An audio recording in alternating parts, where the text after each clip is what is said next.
ನನ್ನ ಹೆಸರು ಅಮೂಲ್ಯ. ನನಗೆ 25 ವರ್ಷ ಆಗಿತ್ತು. ನಾನು ತಲೆ ಬಗ್ಗಿಸಿ ಕೂತಿದ್ದೆ. ಅಪ್ಪನಿಗೆ ಏನು ಹೇಳಬೇಕೋ ಗೊತ್ತಾಗದೆ ಕೂತಿದ್ದೆ. ನಾನು ಆಶ್ಚರ್ಯವಾಗಿದ್ದೆ. ನನ್ನ ಜೀವನ ಇಷ್ಟು ಕಷ್ಟದಲ್ಲಿತ್ತು. ಆದರೂ ಅದೇ ನರಕಕ್ಕೆ ಕಳಿಸ್ತಾ ಇದ್ದಾರಲ್ಲ ಅಂತ. ನಾನು ಏನಾದರೂ ಹೇಳೋದು ಅಂತ ಅಂದ್ಕೊಂಡು ಹೇಳೋಷ್ಟರಲ್ಲಿ ನನ್ನ ಅಣ್ಣ ನನ್ನ ಕೈ ಹಿಡಿದು ಹೇಳ್ದ, ನೋಡು ಅಪ್ಪನ ಮಾತು ತಪ್ಪಲ್ಲ. ನನಗೆ ಗೊತ್ತು ಈಗ ನಾವು ದುಃಖದಲ್ಲಿದ್ದೀವಿ ಅಂತ. ಆದರೆ ನೋಡು, ನೀನು ಯೋಚನೆ ಮಾಡಿ ನಿರ್ಧಾರ ತೆಗಿಬೇಕು. ಅಭಿ ಒಳ್ಳೆ ಹುಡುಗ, ಎಷ್ಟು ಚೆನ್ನಾಗಿ ಮಾತಾಡ್ತಾನೆ, ಒಳ್ಳೆ ಕೆಲಸ ಕೂಡ ಮಾಡ್ತಾನೆ. ಅವ್ನ ಫ್ರೆಂಡ್ಸ್ ಬ್ಯಾಂಕ್ರವ್ರು ಕೂಡ ಒಳ್ಳೆಯದೇ. ನಿನ್ನ ಮದುವೆ ಅವನ ಜೊತೆ ಆದರೆ ನಿನ್ನ ಜೀವನ ಸೆಟಲ್ ಆಗಿಬಿಡುತ್ತೆ. ನಾವು ನೀನು ಒಳ್ಳೆಯದಕ್ಕೆ ಹೇಳೋದು. ಇನ್ನು ಬದುಕೋಕೆ ಎಷ್ಟು ವರ್ಷಗಳು ಉಳಿದಿವೆ. ಆಗ ನನ್ನ ವಾರಗಣ್ಣಿನಲ್ಲಿ ನನ್ನ ಅಣ್ಣ ನೋಡಿ ಮೆಲ್ಲಗೆ ತಲೆ ಅಲ್ಲಾಡಿಸಿದೆ. ಹೇಳಿದೆ, ನೀವು ಹೇಳೋ ಮಾತನ್ನು ಕೇಳೋದಕ್ಕೆ ಕಹಿಯಾಗಿದ್ರು, ಮುಂದೆ ಒಳ್ಳೆಯದಕ್ಕೆ ಇನ್ನೂ ತುಂಬ ವರ್ಷಗಳಿವೆ ಜೀವನ ಮಾಡೋಕ್ಕೆ. ನನ್ನ ಕಡೆಯಿಂದ ಒಪ್ಪಿಗೆ ಇದೆ. ನಾನು ಅಭಿ ಜೊತೆ ಮದುವೆ ಆಗಲು ರೆಡಿಯಾಗಿದ್ದೀನಿ ಅಂತ ಹೇಳಿ ಅಲ್ಲಿಂದ ನನ್ನ ರೂಮ್ಗೆ ಬಂದೆ. ನನಗೆ ಗೊತ್ತಿತ್ತು ನನ್ನ ನಿರ್ಧಾರದಿಂದ ನನ್ನ ಅಪ್ಪ ಅಮ್ಮ ಮತ್ತು ಅಣ್ಣನಿಗೆ ಆಶ್ಚರ್ಯ ಆಗಿರಬೇಕು ಅಂತ. ಆದರೆ ನನ್ನ ಮನಸ್ಸಿನ ಇಚ್ಛೆ ಈಡೇರ್ತಾ ಇತ್ತು. ಮತ್ತೊಮ್ಮೆ ಆ ಮನೆಗೆ ಹೋಗೋ ಚಾನ್ಸ್ ಸಿಗ್ತಾ ಇತ್ತು. ನನಗೆ ಗೊತ್ತಿತ್ತು ಅಲ್ಲಿ ಹೋಗೋದು ಅಂದರೆ ಜೀವನ ಕಳೆದುಕೊಳ್ಳೋದು ಅಂದರ್ಥ ಅಂತ. ಆದರೆ ನಾನು ಈ ಚಾನ್ಸನ್ನು ಕಳೆದುಕೊಳ್ಳೋಕ್ಕೆ ಇಷ್ಟಪಡ್ತಾ ಇರಲಿಲ್ಲ. ನಾನು ಒಬ್ಬರನ್ನು ನೆನೆಯುತ್ತಾ ನಾನೇ ಹೇಳ್ಕೊಂಡು, ವಿಕ್ರಮ್, ನಾನು ನೀನಿಲ್ಲದೆ ಒಂಟಿಯಾಗಿದ್ದೀನಿ. ಆದರೆ ಈ ಒಂಟಿತನವನ್ನು ಉಪಯೋಗ ಮಾಡ್ಕೋತೀನಿ ಅಂತ. ನಿನಗೆ ನಿಜವಾಗಿಯೂ ನ್ಯಾಯ ದೊರಕಿಸ್ತೀನಿ. ನಾನು ಯಾವತ್ತೂ ನಿನ್ನ ಜೊತೆ ಆಗಿದ್ದನ್ನು ಮರೆಯೋದಿಲ್ಲ. ಹಾಗೆ ಇದೇ ಯೋಚನೆಯಲ್ಲಿ ಮಲ್ಕೊಂಡೆ. ನನ್ನ ಗಂಡನ ಜೊತೆ ಕಳೆದ ದಿನಗಳು ಫಿಲ್ಮ್ ಥರ ಕನಸಿನಲ್ಲಿ ಬರ್ತಾ ಇತ್ತು. ನನ್ನ ಮದುವೆ ನನ್ನ ಇಷ್ಟದಿಂದ ಆಗಿತ್ತು. ನಾನು ವಿಕ್ರಮ್ ಕಾಲೇಜ್ ಫ್ರೆಂಡ್ ಆಗಿದ್ವಿ. ನಾವು ಯಾವತ್ತೂ ಅಂದ್ಕೊಂಡಿರಲಿಲ್ಲ ನಾವು ಮದುವೆ ಆಗ್ತೀವಿ ಅಂತ. ನಾನು ವಿಕ್ರಮ್ ಜಸ್ಟ್ ಫ್ರೆಂಡ್ ಆಗಿದ್ವಿ. ಬೇರೆಯವರು ನಮ್ಮನ್ನು ರೇಗಾಡಿದ್ರು ಸಾಕು, ನಾವು ಬೈತಾ ಇದ್ವಿ, ಹೇಳ್ತಾ ಇದ್ವಿ ನಾ ಹಾಗೇನಿಲ್ಲ ಅಂತ. ಆದರೆ ನಮಗೆ ಅರ್ಥ ಆಗಿದ್ದು ನಮ್ಮ ಕಾಲೇಜ್ ಮುಗಿದಾಗ. ನಾನು ಮನೇಲಿ ಇರ್ತಾ ಇದ್ದೆ, ವಿಕ್ರಮ್ ಜಾಬ್ಗೆ ಹೋಗ್ತಾ ಇದ್ದ. ನಾವು ಹೇಗೆ ದೂರ ಆದ್ವಿ ಆಗ ಅರ್ಥ ಆಯಿತು, ನಾವು ಒಬ್ಬರೊಬ್ಬರ ಬಿಟ್ಟಿರಲ್ಲ ಅಂತ. ನಾವು 1 ತಿಂಗಳ ನಂತರ ಮೀಟಾಗಿ ಇಬ್ಬರು ಪ್ರಪೋಸ್ ಮಾಡ್ಕೊಂಡಿದ್ವಿ. ಆದರೆ ಅವನ ಕೆಲಸ ಸೆಟ್ ಆಗಿರಲ್ಲ. ಅದಕ್ಕೆ ಹೇಳಿದ್ದ, ಸ್ವಲ್ಪ ದಿನ ಆಗಲಿ, ಎಲ್ಲ ಸೆಟ್ ಆದಮೇಲೆ ಮದುವೆ ಮಾಡ್ಕೊಳ್ಳೋಣ ಅಂತ.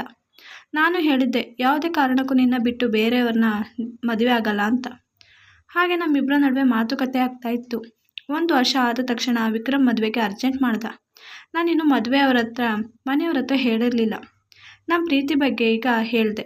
ವಿಕ್ರಮ್ ಬಗ್ಗೆ ಗೊತ್ತಾಗಿ ಅವನು ಅದರಲ್ಲೂ ನನ್ನ ಅಣ್ಣನಿಗೆ ನನ್ನ ಕ್ಲೋಸ್ ಫ್ರೆಂಡ್ ಜೊತೆ ಮದುವೆ ಮಾಡಿಸ್ಬೇಕು ಅಂತ ಅಂದ್ಕೊಂಡಿದ್ರೆ ಇವಳು ಹೋಗಿ ಅವನನ್ನು ಅಂತ ಹೇಳ್ತಾ ಇದ್ದ. ಅಪ್ಪ ಅಮ್ಮನಿಗೂ ಇಷ್ಟ ಇರಲಿಲ್ಲ. ಆದರೆ ನಾನು ಒಂದೇ ಹಠದಿಂದ ಇದ್ದೆ, ಮದುವೆ ಆದರೆ ಅವನ ಜೊತೆನೇ ಆಗೋದು ಅಂತ. ನನ್ನ ಹಠದ ಪ್ರಕಾರ ಒಪ್ಕೊಂಡ್ರು. ವಿಕ್ರಮ್ ಮದುವೆಗೆ ಅರ್ಜೆಂಟ್ ಮಾಡ್ತಾ ಇದ್ದ. ಹಾಗೆ ಮಾತುಕತೆ ಮುಂದುವರಿತು. ಮದುವೆ ಬೇಗನೆ ಮಡಗಿದ್ರು. ನನ್ನ ನೋಡೋಕ್ಕೆ ಬಂದಾಗ ವಿಕ್ರಮ್ ಅಮ್ಮ ತಂಗಿ ಬಂದಿದ್ದರು. ತಮ್ಮ ಹೊರದೇಶಕ್ಕೆ ಹೋಗಿದ್ದ. ಅವನಿಗೆ ನನ್ನ ನೋಡಿ ತುಂಬ ಇಷ್ಟ ಆಗಿತ್ತು. ಹಾಗೆ ಮದುವೆ ದಿನ ಬಂತು. ಆದರೆ ಅವತ್ತು ಅತ್ತೆ ತುಂಬ ಸಪ್ಪಗೆ ಇದ್ದರು. ನಾನು ವಿಕ್ರಮ್ ಹತ್ರ ಕೇಳಲು ಪ್ರಯತ್ನ ಮಾಡಿದೆ, ಆದರೆ ಕೇಳೋದಕ್ಕೆ ಆಗಲಿಲ್ಲ. ಮದುವೆ ಆಯಿತು. ನನ್ನ ಮನೆಗೆ ಕರ್ಕೊಂಡು ಹೋದರು. ಆದರೆ ಅವನ ಮನೆಯಲ್ಲಿ ಡೆಕೋರೇಷನ್ ಕೂಡ ಇರಲಿಲ್ಲ. ಒಂದು ಸಿಂಗಲ್ ಲೈಟ್ ಕೂಡ ಹಾಕಿರಲಿಲ್ಲ. ನನಗೆ ಶಾಕ್ ಆಯಿತು, ಕೋಪ ಕೂಡ ಬಂತು. ನಾನು ವಿಕ್ರಮ್ ಮುಖ ನೋಡಿದೆ. ಅವನು ತಲೆ ಬಗ್ಗಿಸ್ಬಿಟ್ಟ. ಒಳಗೆ ಹೋದ್ವಿ. ಆದರೆ ಅತ್ತೆ ಆರತಿ ತೆಗೆಯೋದಾಗಲಿ, ನನ್ನ ಬಾ ಒಳಗೆ ಅಂತ ಕೂಗ್ಲೂ ಇಲ್ಲ. ನನ್ನ ಕೈ ವಿಕ್ರಮ್ ಹಿಡ್ಕೊಂಡು ಕರ್ಕೊಂಡು ಹೋದ ಒಳಗೆ. ಹೋದ ತಕ್ಷಣ, ನೀನು ನನ್ನ ಹೆಂಡತಿಗೆ ಎಲ್ಲ ಹೇಳ್ಕೊಟ್ಬಿಡು, ಇಲ್ಲೇ ರೀತಿ ರಿವಾಜ್ಗಳೆಲ್ಲ, ನನಗೆ ಒಂದು ತಪ್ಪು ಕಾಣಿಸ್ಬಾರ್ದು ಅಂತ ಹೇಳಿ ರೂಮ್ಗೆ ಹೋದರು. ವಿಕ್ರಮ್ ಅವರಿಗೆ ಏನು ಉತ್ತರ ಕೊಡದೆ ನನ್ನ ರೂಮ್ಗೆ ಕರ್ಕೊಂಡು ಬಂದ. ನನಗೆ ಏನೂ ಅರ್ಥ ಆಗ್ತಾ ಇರಲಿಲ್ಲ. ಮೊನ್ನೆ ಎಲ್ಲರೂ ನನ್ನ ಜೊತೆ ತುಂಬ ಚೆನ್ನಾಗಿದ್ರು, ಆದರೆ ಇವತ್ತು ನಾನು ಕೇಳಿದೆ. ಆಗ ವಿಕ್ರಮ್ ಏನು ಹೇಳ್ದೆ ನನ್ನ ಅಪ್ಪಿಕೊಂಡ. ಹೇಳ್ದ, ಎಲ್ಲರೂ ನನ್ನವರಲ್ಲ, ಆದರೆ ನೀನು ನನ್ನ ಕೈ ಬಿಡಲ್ಲ ತಾನೇ, ಅವರ ಮಾತಿಗೆ ತಲೆ ಕೆಡಿಸ್ಕೋಬೇಡ ಅಂತ ಹೇಳ್ತಾ ಇದ್ದ. ಕಣ್ಣಲ್ಲಿ ನೀರು ಬೀಳ್ತಾ ಇತ್ತು. ಅದು ನನ್ನ ಮೇಲೆ ಬೀಳ್ತಾ ಇತ್ತು. ನನಗೆ ಏನು ಕೇಳೋದು ಸರಿ ಅನ್ನಿಸ್ಲಿಲ್ಲ. ನಾನು ಅವನಿಗೆ ಸಮಾಧಾನ ಮಾಡ್ತಾ ಇದ್ದೆ. ನೋಡು, ನನ್ನ ಮದುವೆ ಆಗೋ ಮುಂಚೆ ನಾನು ನಿನ್ನ ಫ್ರೆಂಡ್ ಆಗಿದ್ದೆ. ಏನೇ ಇದ್ರೂ ನನ್ನ ಹತ್ರ ಶೇರ್ ಮಾಡು, ಮನಸ್ಸನ್ನು ಹಗುರ ಮಾಡ್ಕೊ. ನಿನ್ನ ಯಾವತ್ತೂ ನಾನು ಬಿಟ್ಟು ಹೋಗಲ್ಲ, ನಾನು ನಿನ್ನವಳೆ ಅಂತ ಹೇಳಿ ಆ ರಾತ್ರಿ ಕಳೀತು. ಮಾರನೇ ದಿನ ಬೆಳಗ್ಗೆನೇ ಇನ್ನೂ ಮನೆಯಲ್ಲಿ ಯಾರೂ ಎದ್ದಿರಲಿಲ್ಲ. ಆಗ ವಿಕ್ರಮ್ ನನ್ನ ಎದ್ದೊಳಿಸಿ, ಬಾ, ನನಗೆ ತುಂಬ ಅರ್ಜೆಂಟ್ ಕೆಲಸ ಇದೆ, ನೀನು ಇಲ್ಲೇ ಇದ್ದರೆ ಸರಿಯಾಗಲ್ಲ, ನೀನು ನಿನ್ನ ಮನೆಯಲ್ಲಿ ಇರು. ಏನು ಎತ್ತ ಅಂತ ಕೇಳೋಕ್ಕೆ ಹೋದರೆ ಅದು ಹೇಳಲು ಟೈಮ್ ಇಲ್ಲ ಅಂತ ಹೇಳಿ, ಬಾ ರೆಡಿಯಾಗೋ ಅಂತ ಹೇಳಿ ಕರ್ಕೊಂಡು ಹೋದ. ಅಲ್ಲಿ ಮನೆ ಹತ್ರ ನಿಲ್ಲಿಸಿ, ನೋಡು, ಮನೆಯಿಂದ ಯಾರೋ ಕೂಗಿದ್ರು, ಏನೇ ಹೇಳಿದ್ರು ನಾನು ಬರೋವರೆಗೆ ಹೋಗೋದು ಬೇಡ, ಅವ್ರು ಕಾಲ್ ಮಾಡೋದು ತೆಗಿಬೇಡ ಅಂತ ಹೇಳಿದ್ದ. ಮತ್ತು ಹೇಳ್ದ, ನನಗೆ ಸ್ವಲ್ಪ ಹೊರಗಡೆ ಕೆಲಸ ಇದೆ, ಆದಷ್ಟು ಬೇಗ ಮುಗಿಸ್ಕೊಂಡು ಬಂದು ಕರ್ಕೊಂಡು ಹೋಗ್ತೀನಿ ಮನೆಗೆ ಅಂತ. ನನ್ನ ಅಲ್ಲೇ ಬಿಟ್ಟು ಹೋದ. ಆದರೆ ನನಗೆ ಇಷ್ಟೊತ್ತಿಗೆ ಮನೆಗೆ ಒಳಗೆ ಹೋಗಿ ಏನು ಅಂತ ಹೇಳಿ ಅನ್ನೋ ಪ್ರಶ್ನೆ. ಮೊದಲೇ ನಾನು ಎಷ್ಟೇ ಬೇಡ ಅಂದರೂ ಹಠದಿಂದ ಮದುವೆ ಆದ ಹುಡುಗ. ಇನ್ನು ಇಷ್ಟು ಹೊತ್ತಿಗೆ ಹೋಗಿ ಅವ್ರು ಏನಾದರೂ ತಿಳ್ಕೊಂಡು ಅಮ್ಮ ನನ್ನ ಬೈಯೋದಕ್ಕೆ ಸ್ಟಾರ್ಟ್ ಮಾಡಿದ್ರೆ ಮೆಲ್ಲಗೆ ಹೋದೆ. ನನಗೆ ಗೊತ್ತಿತ್ತು ಅವ್ರು ಎದ್ದಿರಲ್ಲ ಅಂತ. ಮದುವೆ ಆದ ಮಾರನೇ ದಿನ ಹೇಗೆ ಬೇಗ ಎದ್ದಿರ್ತಾರೆ, ಮದುವೆ ಹೆಣ್ಣು ಹೀಗೆ ಮದುವೆ ಆದ ಮಾರನೇ ದಿನ ಬರಲ್ಲ. ಏನು ಮಾಡೋದು ಅಂತ ಹೊರಗಡೆ ಇದ್ದ ಕೀನಿಂದ ಬಾಗಿಲು ತೆಗೆದು ನನ್ನ ರೂಮ್ಗೆ ಸೀದಾ ಹೋಗಿ ಮಲ್ಕೊಂಡೆ. ಆದರೆ ನಿದ್ದೆ ಬರಲ್ಲ, ಯಾಕೆಂದರೆ ಇದೇ ಯೋಚನೆಯಲ್ಲಿರುತ್ತೆ. ಆಗಲೇ ನಾನು ವಿಕ್ರಮ್ಗೆ ಮೆಸೇಜ್ ಮಾಡಿದೆ, ನನಗೆ ಇವತ್ತು ಏನೇ ಆಗಲಿ ಎಲ್ಲ ವಿಷಯ ಗೊತ್ತಾಗಲೇಬೇಕು ಅಂತ. ಆದರೆ ಅವನು ರಿಪ್ಲೈ ಮಾಡಲಿಲ್ಲ. ಸ್ವಲ್ಪ ಹೊತ್ತಿನ ಬಳಿಕ ಅಪ್ಪ ಜಾಕಿಂಗ್ ಹೋದರು, ಅಮ್ಮ ಟೀ ಮಡ್ಗೋಕ್ಕೆ ಅಂತ ಹೋದರು. ನಾನು ಹೋದೆ. ಅಮ್ಮ ನನ್ನ ನೋಡಿ ಶಾಕ್ ಆದರು. ಅಪ್ಪ ಹೊರಗಡೆ ಇದ್ದವರು ನನ್ನ ಸೌಂಡು ಕೇಳಿ ಒಳಗಡೆ ಬಂದರು. ಅಪ್ಪನ ಮುಖದಲ್ಲಿ ಗಾಬರಿ ಏನೂ ಇರಲಿಲ್ಲ. ಆದರೆ ಅಮ್ಮ ಏನಾಯಿತು, ಎಲ್ಲ ಸರಿ ಇದೆ ತಾನೇ ರೀ, ನಾನು ಮೊದಲೇ ಹೇಳಿಲ್ವಾ ಆ ಹುಡುಗ ಸರಿ ಇಲ್ಲ ಅಂತ. ಆಗ ಅಮ್ಮ ಅವ್ರು ಸರಿಯಾಗಿಯೇ ಇದ್ದಾರೆ, ಆದರೆ ಅವರಿಗೆ ಹೊರಗಡೆ ಏನೋ ಅರ್ಜೆಂಟ್ ಕೆಲಸ ಇತ್ತು, ಮನೇಲಿ ಅತ್ತೇನೂ ಇಲ್ಲಿಲ್ಲ ಅಂತ ಸುಳ್ಳು ಹೇಳಿದೆ. ಅವರು ದೇವಸ್ಥಾನಕ್ಕೆ ಹೋಗಿದ್ರು. ನಾನು ಇವ್ರ ಜೊತೆ ನನ್ನ ಅಮ್ಮನ ಮನೆಗೆ ಬಿಟ್ಟು ಬಿಡಿ ಅಂತ ಹೇಳಿದೆ. ಹಾಗೆ ಇಲ್ಲಿಗೆ ಕರ್ಕೊಂಡು ಬಂದು ಬಿಟ್ಟಿದ್ದು ಅಂತ ಹೇಳಿದೆ. ಆದರೆ ಅಮ್ಮ ಡೌಟ್ನಲ್ಲೇ ನನ್ನ ನೋಡ್ತಾ ಇದ್ರು. ಆದರೆ ಅಪ್ಪ ಖುಷಿಯಿಂದ ಒಳ್ಳೇದು ಮಾಡಿದೆ, ನನಗೆ ನೀನು ಇಲ್ಲದೆ ಒಂದು ದಿನ ಕಳೆದುಕೊಳ್ಳೋಕ್ಕೆ ಆಗಲಿಲ್ಲ, ಬಾ ಇವತ್ತು ಜಾಕಿಂಗ್ ಬೇಡ ಏನು ಬೇಡ, ನಿನ್ನ ಜೊತೆನೇ ಇರೋದು ಅಂತ ಹೇಳಿ ನನ್ನ ಪಕ್ಕ ಕೂತ್ಕೊಂಡ್ರು. ಹಾಗೆ ಮತ್ತೆ ಮೊಬೈಲ್ ನೋಡಿದೆ. ಸದ್ಯ ನನ್ನ ಮೆಸೇಜ್ ನೋಡಿದ್ದ ಮತ್ತು ರಿಪ್ಲೈ ಕೂಡ ಮಾಡಿದ್ದ. ಹೇಳಿದ್ದ ಏನೇ ಆಗಲಿ ಅಮ್ಮನ ಕಾಲ್ ಮಾಡಿದ್ರೆ ತೆಗಿಬೇಡ ಅಂತ. ನಾನು ಸಂಜೆ ಹೊತ್ತಿಗೆ ಬರ್ತೀನಿ ಅಂತ ಹೇಳಿದ್ದ. ಹಾಗೆ ಸಂಜೆ ಆಯಿತು, ಅವನು ಬಂದ. ಅಮ್ಮ ಅಣ್ಣ ಎಲ್ಲ ಅವನ ಡೌಟ್ನಿಂದನೇ ನೋಡ್ತಾಯಿದ್ರು, ನೂರಾರು ಪ್ರಶ್ನೆ ಕೇಳ್ತಾಯಿದ್ರು. ಮತ್ತೆ ಗೊತ್ತಾಯಿತು ಅವ್ನ ಕೆಲಸದಿಂದನೇ ಹೊರಗಡೆ ಹೋಗಿದ್ದ ಅಂತ. ಅಮ್ಮ ಹೇಳಿದ್ರು ಸ್ವಲ್ಪ ಊಟ ಮಾಡ್ಕೊಂಡು ಹೋಗು ಅಂತ. ಆದರೆ ಅವರು ಇಲ್ಲ ಬೇಡ ಬೇಡ ಅಂತ ನಿರಾಕರಿಸಿ ಬಂದ. ಮನೆಗೆ ಹೋದ್ವಿ. ಅಲ್ಲಿ ಅತ್ತೆ ಮನೆನ ತಲೆಗೆ ಮಡಗಿದ್ರು. ನಾವು ಹೋದ ತಕ್ಷಣ ನಿಮಗೆ ಹೇಳಿ ಹೋಗೋಕ್ಕಾಗಲಿಲ್ವಾ? ಆಗ ವಿಕ್ರಮ್ ಏನು ಹೇಳಿದೆ, ನನ್ನ ಸೀದಾ ರೂಮ್ಗೆ ಕರ್ಕೊಂಡು ಹೋದ. ಆದರೆ ನಾನು ನಿರ್ಧಾರ ಮಾಡಿದ್ದೆ, ಏನೇ ಆಗಲಿ ಇವತ್ತು ನಿಜ ಗೊತ್ತಾಗಲೇಬೇಕು ಅಂತ. ಆಗ ಹೇಳ್ದ, ನಾನು ಇವರನ್ನೆಲ್ಲ ನನ್ನವರು ಅಂದ್ಕೊಂಡಿದ್ದೆ, ಆದರೆ ಇಷ್ಟು ದಿನ ನನ್ನ ಆಸ್ತಿಗೋಸ್ಕರ ನಾಟಕ ಆಡಿದ್ದು. ಯಾಮಾರಿಸಿ ಇದನ್ನೆಲ್ಲ ಅವ್ರ ಹೆಸರಿಗೆ ಮಾಡ್ಕೋಬೇಕು ಅನ್ನೋಷ್ಟರಲ್ಲಿ ನನಗೆಲ್ಲ ಗೊತ್ತಾಯಿತು. ಅದು ಹೇಗೆ ಅಂದರೆ ಮದುವೆ ದಿನ ಮಂಟಪಕ್ಕೆ ಬೇಕು ಅಂತ ನನ್ನ ಜೊತೆ ಏನು ಸೈನ್ ಬೇಕು ಅಂತ ಬಂದರು. ಆದರೆ ನಾನು ಓದ್ಬಿಟ್ಟಿದ್ದೆ. ಆಗ ಗೊತ್ತಾಗಿ ಕೇಳಿದಾಗ ನಿನ್ನ ನನ್ನ ಮಗ ಅಲ್ಲ, ನಾನು ನಿನ್ನ ಅಪ್ಪನ ಎರಡನೇ ಹೆಂಡತಿ. ಆದರೆ ನಿನ್ನ ಅಪ್ಪ ಸಾಯುವಾಗ ಎಲ್ಲ ಆಸ್ತಿ ನಿನ್ನ ಹೆಸರಿಗೆ ಬರೆದು ಸತ್ರು. ಇದಕ್ಕೆಲ್ಲ ನನ್ನ ಮಗನ ಅಧಿಕಾರ. ಅದಕ್ಕೆ ನಿನ್ನ ಕೈಯಲ್ಲಿ ಎಲ್ಲ ಬರೆಸ್ಕೊಂಡು ನಿನ್ನ ಮನೆಯಿಂದ ಹೊರಗಡೆ ಹಾಕಬೇಕು ಅಂತ ಇದ್ದೆ. ಆದರೆ ಛೇ, ಆಗಲಿಂದ ಹೀಗೆ. ಆದರೆ ನನಗೆ ಈ ಮನೆ ಬಿಟ್ಟರೆ ಬೇರೆ ಏನೂ ಇಲ್ಲ.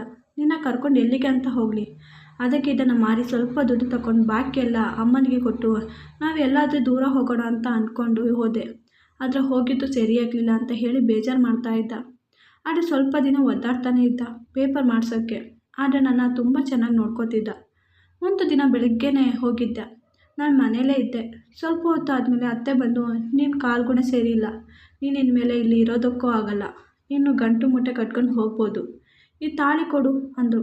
ಏನು ತಾಳಿನಾ? ಯಾಕೆ? ನಾನ್ಯಾಕೆ ಹೋಗಬೇಕು? ಇದು ನನ್ನ ಗಂಡನ ಮನೆ. ಹಾಗಾದರೆ ನಿನ್ನ ಗಂಡನೇ ಇಲ್ಲ, ನಿನ್ನ ಗಂಡನ ಮನೆ ಆಗೋಕ್ಕೆ. ಅವನಿಲ್ಲದ ಮೇಲೆ ಹೇಗೆ ಇರ್ತೀಯ ಅಂತ ಹೇಳೋಷ್ಟರಲ್ಲಿ ಆಂಬುಲೆನ್ಸ್ ಬಂತು. ಅದನ್ನು ನೋಡಿದ್ರೆ ನನ್ನ ಗಂಡನ ಶವ ಆಗಿತ್ತು. ನಾನು ಒಂದು ಕ್ಷಣಕ್ಕೆ ಹುಚ್ಚಿ ಆಗಿಬಿಟ್ಟಿದ್ದೆ. ಮತ್ತು ಅಂತ್ಯ ಸಂಸ್ಕಾರ ಕೂಡ ಆಯಿತು. ನನ್ನ ಅಮ್ಮ ನನ್ನ ಮನೆಗೆ ಕರ್ಕೊಂಡು ಹೋದರು. ಆಗಲೇ ವಿಕ್ರಮ್ ತಮ್ಮ ಬಂದಿದ್ದ ನನ್ನ ಸಂತಾಪ ಮಾಡಲು. ಆದರೆ ಅವನ ಅಮ್ಮನ ಥರ ಆಗಿರಲಿಲ್ಲ. ನಾನು ಬೇಕು ಅಂತ ಅವನನ್ನು ಫ್ರೆಂಡ್ ಮಾಡಿಕೊಂಡೆ. ಅವನಿಗೆ ನನ್ನ ಇಷ್ಟ ಆಗೋ ಥರ ನಡ್ಕೊಂಡೆ, ಯಾಕೆಂದರೆ ಆ ಮನೆಗೆ ಮತ್ತೆ ಹೋಗಲೇಬೇಕು ಅಂತ. ಹಾಗೆ ಅವನು ನನ್ನ ಪ್ರೀತಿ ಬಲೆಗೆ ಬಿದ್ದ. ನನ್ನ ಮದುವೆ ಮಾಡಿಕೊಂಡ. ಅವನ ಅಮ್ಮನ ಹತ್ರ ಹಠ ಹಿಡಿದು ಸೂಸೈಡ್ ಅಟೆಂಪ್ಟ್ ಮಾಡಿದ್ದ. ಹಾಗೆ ಅತ್ತೆ ಮಗನಿಗೋಸ್ಕರ ಒಪ್ಕೊಂಡ್ರು. ಹಾಗೆ ಸ್ವಲ್ಪ ದಿನದಲ್ಲಿ ಮದುವೆ ಆಯಿತು. ಹೋಗಿದ ತಕ್ಷಣ ನಿನ್ನ ಹೇಗೆ ತೆಗೆದು ಹಾಕಬೇಕು ಅಂತ ಗೊತ್ತು, ಮೊದಲು ನನ್ನ ಕೆಲಸ ಮುಗಿಸಿ ಮತ್ತೆ ನಿನ್ನ ಹತ್ರ ಬರ್ತೀನಿ ಅಂತ ಹೇಳಿದ್ರು. ಆದರೆ ಅಭಿ ತುಂಬ ಒಳ್ಳೆ ಹುಡುಗ ಆಗಿದ್ದ. ನಾನು ಅವನಿಗೆ ನೋಡು, ನನಗೆ ಸ್ವಲ್ಪ ಟೈಮ್ ಬೇಕು, ಈಗಲೂ ಎಲ್ಲ ಮರೆತು ಜೀವನ ಮಾಡೋಕ್ಕಾಗಲ್ಲ ಅಂತ ಹೇಳಿದಾಗ, ನಿನಗೆ ಎಷ್ಟು ಬೇಕಾದರೂ ಟೈಮ್ ತಗೋ, ನನಗೆ ಅರ್ಥ ಆಗುತ್ತೆ ಅಂತ ಹೇಳಿ ಬೇರೆ ರೂಮ್ಗೆ ಹೊಟ್ಟೋದ. ಅವನು ಹೋಗಿದ ತಕ್ಷಣ ನಾನು ಅತ್ತೆ ಹಿಂದೆ ಹೋದೆ. ಆಗ ಗೊತ್ತಾಯಿತು ಅತ್ತೆ ಪೇಪರ್ಗೆ ಸೈನ್ ಮಾಡಿಸೋಕ್ಕೆ ಒದ್ದಾಡ್ತಾ ಇದ್ದಾರೆ ಅಂತ. ಮೆಲ್ಲಗೆ ಆ ಪೇಪರ್ ತೆಗಿಬೇಕಾದ್ರೆ ಅತ್ತೆ ನನ್ನ ಹಿಡಿದ್ಬಿಟ್ರು. ನಾನು ಎಳ್ಕೊಂಡೊಂದು ರೂಮ್ಗೆ ಕರ್ಕೊಂಡು ಹೋದರು. ನನ್ನ ತಳ್ಳಿದಾಗ ಒಂದು ಶವದ ಮೇಲೆ ಬಿದ್ದೆ. ನೋಡಿದರೆ ಅದು ವಿಕ್ರಮ್ ಶವ ಆಗಿತ್ತು. ಅದು ತುಂಬ ಸೇಫಾಗಿ ಮಡಗಿದ್ರು.